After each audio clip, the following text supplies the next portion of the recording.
এই কারক শব্দটা সে নিজে একটা পারিবারিক শব্দ, ঠিক আছে? তো পারিবারিক শব্দ হলে তার সে আসলে কোন ভাষা শব্দ? সে হচ্ছে মূলত সংস্কৃত ভাষা শব্দ। কোন ভাষা শব্দ? সংস্কৃত ভাষা শব্দ। এবং এটা ঠিক প্রত্যয় সাধিত শব্দ, কারণ এটা বাংলায় যেভাবে প্রিজ অফ ন, তার মানে এটা হচ্ছে প্রিজ প্রত্যয় সাধিত শব্দ, প্রিজ প্রত্যয় সাধিত শব্দ। এবং এটা ইংরেজি পরিভাষা হচ্ছে কেস, এটা ইংরেজি পরিভাষা হচ্ছে কেস। এখন এই কারণটা পূর্ববর্তী বাংলা ব্যাকরণ হিসাবে আলোচিত হইতো শব্দ তত্ত্বে বা রূপ তত্ত্বে, কিন্তু বর্তমান বাংলা ব্যাকরণে এটা আলোচনা হয় হচ্ছে বাক্য তত্ত্বে কিংবা পদক্রমে। বাক্য তত্ত্ব বা পদক্রমের আলোচ্য বিষয়। এটা আলোচ্য বিষয় কার? এটা হচ্ছে বাক্য তত্ত্ব বা পদক্রমের আলোচ্য বিষয়। বাক্য তত্ত্ব বা পদক্রমের আলোচ্য বিষয়। তো এখন বাক্য তত্ত্ব বা পদক্রমের আলোচ্য বিষয় এটা কোনটি হইল? বাক্যের মধ্যে ব্যবহৃত ক্রিয়াপদের সাথে অন্যান্য পদের সম্পর্ককে কি বলে? কারক বলে। তার মানে কথাটা কিন্তু খেয়াল করতে হবে। এখানে আমি বলছি হচ্ছে বাক্যে ব্যবহৃত ক্রিয়া পদের সাথে অন্যান্য পদের সম্পর্ককে কারক বলে।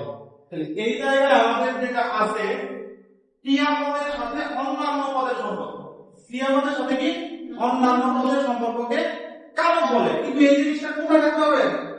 বাক্যে থাকতে হবে। তাই বাক্যে, এই জন্য বাক্যে থাকার কারণে বাক্যের যেহেতু আলোচ্য বিষয় বাক্যর সাথে যেহেতু সম্পর্কিত, এই জন্য এই জিনিসটাকে বলা হয় হচ্ছে কি বাক্য তত্ত্বের আলোচ্য বিষয়। কারক বলেন তো কয় প্রকার? কারক হচ্ছে 6 প্রকার। পূর্ববর্তী বাংলা ব্যাকরণ হিসাবে যদি আমরা যাই, পূর্ববর্তী বাংলা ব্যাকরণ হিসাবে গেলে কারক 6 প্রকার। একটা হচ্ছে কর্তৃকারক, কর্মকারক, তারপর হচ্ছে কি করণকারক, এরপরে হচ্ছে অপাদানকারক, এরপরে হচ্ছে অধিকরণকারক, এরপর হচ্ছে সম্প্রদানকারক। কিন্তু বর্তমান বাংলা ব্যাকরণে কর্তৃকারকটা নাই, এটাকে তারা বলছে কর্তাকারক। পরেরটা হচ্ছে কি কর্মকারকটা কর্মকারকের মতোই আছে। করণকারকটার মধ্যে আলোচনা করা হয় হচ্ছে সম্প্রদানকারককে, ঠিক আছে? সম্প্রদানকারক নতুন করে নাই, যে জিনিসটা হচ্ছে কারক, এবং এই করণকারকের ভেতরেই সম্প্রদান কারকের আলোচনা হয়। এবং এই টোটাল পার্টটার নাম হচ্ছে করণকারক। যেটা আমাদের অপাদানকারক সেটা আমাদের এখন পর্যন্ত অপাদানকারক হিসাবে আছে, যেটা আমার অধিকরণকারক সেটা অধিকরণ হিসাবে আছে, আর সম্প্রদানটা এখন নাই। তো এখন সেই ক্ষেত্রে এখানে একটা নতুন কারক আসছে, নাম কি? নাম হচ্ছে সম্বন্ধ কারক। নাম হচ্ছে কি সম্বন্ধ কারক। এখন এই সম্বন্ধ কারক পর্যন্ত আমরা তো দেখলাম। তাহলে কর্তৃকারক, কর্মকারক, করণকারক, অপাদানকারক, তারপর হচ্ছে অধিকরণকারক, দেন হচ্ছে এখন আর হচ্ছে কি সম্বন্ধকারক। আর এটার সাথে কম্পারেটিভ যদি আমি একটু মানে বিভক্তিটাকে একটু যদি মানে আওয়াজ একটু বলি, তাহলে বিভক্তিটা ক্ষেত্রে আসে দিকে। তো বিভক্তির ক্ষেত্রে হচ্ছে কিন্তু সেম। যেমন কারক ছিল কোন তত্ত্বের আলোচ্য বিষয়? বাক্য তত্ত্বের আলোচ্য বিষয়। আর বিভক্তি কোন তত্ত্বের আলোচ্য বিষয়? শব্দ তত্ত্বের আলোচ্য বিষয়। এই বিভক্তি সে নিজের একটা পারিভাষিক শব্দ এবং সংস্কৃত ভাষার শব্দ। এবং এই বিভক্তিকে যখন আমরা ভাঙবো তখন পাবো বীজক ভক্তি। বি হচ্ছে কি উপসর্গ, বি হচ্ছে কি উপসর্গ। আর ভক্তিকে ভাঙলে আমরা কি পাচ্ছিলাম? ভক্তিকে ভাঙলে পাচ্ছিলাম ভজ যোগতি। এই ভজ যোগতি অর্থাৎ ভক্তি শব্দটা হচ্ছে কৃত প্রত্যয় সাধিত শব্দ। কৃত প্রত্যয় সাধিত শব্দ। এই শব্দটাও কি এই শব্দটার অর্থাৎ বিভক্তির ইংরেজি পরিভাষা কি? Inflection suffix, inflection suffix. বিভক্তি নিয়ে আর কি করছিলাম আমরা? বিভক্তি হচ্ছে ক্লাসিফিকেশন কয় প্রকার? শূন্য অবলিক, প্রথমা, দ্বিতীয়া, তৃতীয়া, চতুর্থী, পঞ্চমী, ষষ্ঠী, দেন হচ্ছে সপ্তমী। তো শূন্য থেকে ছিল শূন্য অথবা সরেয়, আর তৃতীয়তে হচ্ছে কেরে, কেরে। তৃতীয় কি? দ্বারা, দিয়ে, কর্তৃক। চতুর্থী কি? কেরে, এরে। পঞ্চমী কি? ওতে, থেকে, তে। ষষ্ঠী কি? র, এ।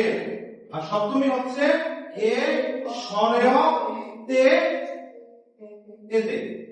আর আমরা তাই হচ্ছে বিভক্তিকে কিভাবে করছিলাম?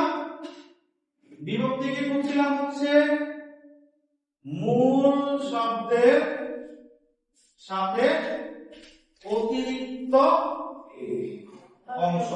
আর এটাকে আমরা এভাবে লিখছিলাম না, মূল শব্দ যোগ অতিরিক্ত অংশ। যেমন একটা শব্দ ধরেন দোকান, কি লিখলাম? দোকান। আমি লিখলাম দোকানে, এখানে কি আছে? দোকান যোগ এ। এ হচ্ছে কোন বিভক্তি দিলেন?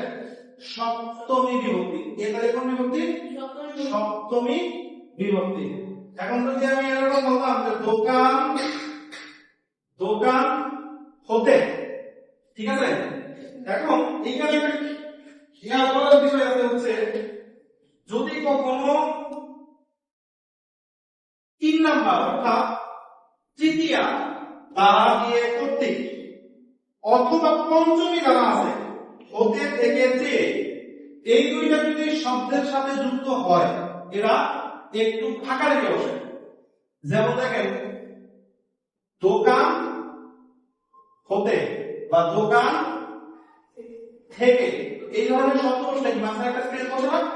তাহলে এটা কি করতে হবে? যদি বা কোনো মানে কারো বিভক্তি প্রশ্নে নির্ণয় করতে দেয়, প্রশ্নে বা পরীক্ষা যদি নির্ণয় করতে আসে, আমাকে ধরে এমন দিল যে তুমি দোকান থেকে এক বস্তা চাল কিনে নিয়ে আসো, তুমি দোকান থেকে এক বস্তা চাল কিনে নিয়ে আসো।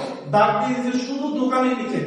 কই দাগ দিচ্ছে? শুধু দোকানের নিচে, থেকের নিচে কিন্তু দাগটা নাই। তাহলে আমাকে ওই থেকের নিচেটা সহ দাগ চিন্তা করতে হবে, কারণ ভাষাগত দিকে দ্বারা দিয়ে কর্তৃক হতে থেকে চেয়ে এই শব্দগুলো কি হয়? শব্দের সাথে বসে না, শব্দের পরে কিংবা আগে বসে। তো এখন চতুর্থীটা কোথায় হচ্ছে ইউজ? জন্ম কিংবা নিমিত্তে। জন্ম কিংবা কি নিমিত্তে, যা হচ্ছে কি সম্প্রদান কারকে ব্যবহার হচ্ছে। তো আমরা আজকে আপাতত এই পর্যন্তই দেখছি। আগামী কালকে আমরা দেখবো বা আগামী ক্লাসে আমরা দেখবো কিভাবে কারক ও বিভক্তি পরীক্ষায় প্রশ্নে আসে এবং এটাকে আমরা কিভাবে নির্ণয় করব।